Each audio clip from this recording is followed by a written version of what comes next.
ജീവിതത്തിൽ പുരോഗതിയും സന്തോഷവും നിറയ്ക്കും മഹാശിവരാത്രിയെക്കുറിച്ചാണ് ഇന്നത്തെ വീഡിയോ.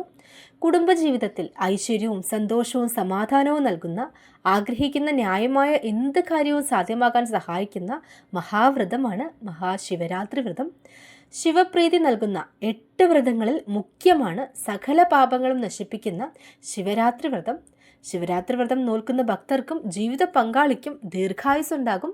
ദമ്പതികൾ ഒരുമിച്ച് ശിവരാത്രി വ്രതം അനുഷ്ഠിക്കുന്നത് അവരുടെ കുടുംബത്തിൻ്റെയും മക്കളുടെയും എല്ലാവിധ പുരോഗതിക്കും ഉത്തമമാണ്.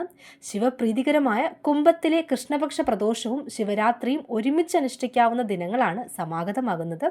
കുംഭത്തിലെ കറുത്തപക്ഷ പ്രദോഷം ഫെബ്രുവരി 14-നും മഹാശിവരാത്രി ഫെബ്രുവരി 15-നുമാണ് ഇക്കൊല്ലം വന്നിരിക്കുന്നത്. ശിവരാത്രിയുടെ ഐതിഹ്യം നോക്കാം. പാലാഴി മഥനം നടത്തിയപ്പോൾ രൂപം കൊണ്ട കാളകൂട വിഷം ലോകരക്ഷാർത്ഥം ശ്രീ പരമേശ്വരൻ പാനം ചെയ്തു. ഈ വിഷം ഉള്ളിൽ ചെന്ന് ഭഗവാന് ഹാനികരമാകാതെ വരുന്നതിന് ശ്രീ പാർവതീദേവി ഭഗവാന്റെ കണ്ടത്തിൽ മുറുകെ പിടിക്കുകയും വായിൽ നിന്നും പുറത്തു പോവാതിരിക്കാൻ ഭഗവാൻ ശ്രീഹരി വിഷ്ണു വായ പൊത്തിപ്പിടിക്കുകയും ചെയ്തു. അങ്ങനെ വിഷം കണ്ടത്തിൽ ഉറയ്ക്കുകയും ഭഗവാന് നീലകണ്ഠൻ എന്ന നാമധേയം ലഭിക്കുകയും ചെയ്തു. ഭഗവാൻ ആപത്തൊന്നും വരാതിരിക്കാൻ പാർവതീദേവിയും കൂട്ടരും ഉറക്കമളച്ചിരുന്ന് പ്രാർത്ഥിച്ച ദിവസമാണ് ശിവരാത്രി എന്നതാണ് ഈ ദിവസത്തെ സംബന്ധിച്ച മുഖ്യ ഐതിഹ്യം. മഹാശിവരാത്രിയുടെ തലേ ദിവസം കൃഷ്ണപക്ഷ പ്രദോഷം കൂടി വരുന്നതിനാൽ 3 ദിവസം വെള്ളി, ശനി, ഞായർ ദിവസങ്ങളിൽ വ്രതം അനുഷ്ഠിക്കുന്നവർക്ക് അങ്ങനെ എടുക്കാവുന്നതാണ്. അത് വളരെ നല്ലതാണ്. അതിന് കഴിയാത്തവർക്ക് തലേ ദിവസം മാത്രം, ശിവരാത്രിയുടെ തലേ ദിവസത്തോടു കൂടി വ്രതം ആരംഭിക്കാവുന്നതാണ്. തലേന്ന് വൈകുന്നേരം അരിയാഹാരം പാടില്ല. ശിവരാത്രി നാളിൽ അതിരാവിലെ ഉണർന്ന് ശരീരശുദ്ധി വരുത്തി ഭസ്മം ധരിച്ച് ഓം നമഃശിവായ ജപിച്ച് ക്ഷേത്ര ദർശനം നടത്തുക.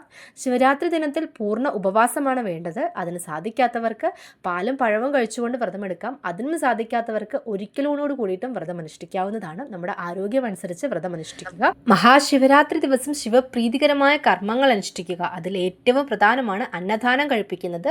ഭഗവാന്റെ പ്രിയ വൃക്ഷമായ കൂവളം നനയ്ക്കുന്നതും ഭക്തിപൂർവ്വം കൂവളം പരിപാലിക്കുന്നതും ശിവപ്രീതികരമാണ്. രാത്രി പൂർണ്ണമായി ഉറക്കമിളച്ച് വേണം ശിവരാത്രി വ്രതം അനുഷ്ഠിക്കാൻ. പിറ്റേന്ന് കുളിച്ച് ക്ഷേത്രത്തിലെ തീർത്ഥം സേവിച്ചുകൊണ്ട് പാരണ വീട്ടാം. ശേഷം പകലുറക്കം പാടുള്ളതല്ല. കൂടാതെ ശിവരാത്രി ദിവസം ബലിതർപ്പണം നടത്തിയാൽ പിതൃക്കളുടെ അനുഗ്രഹവും ലഭിക്കുന്നതാണ്.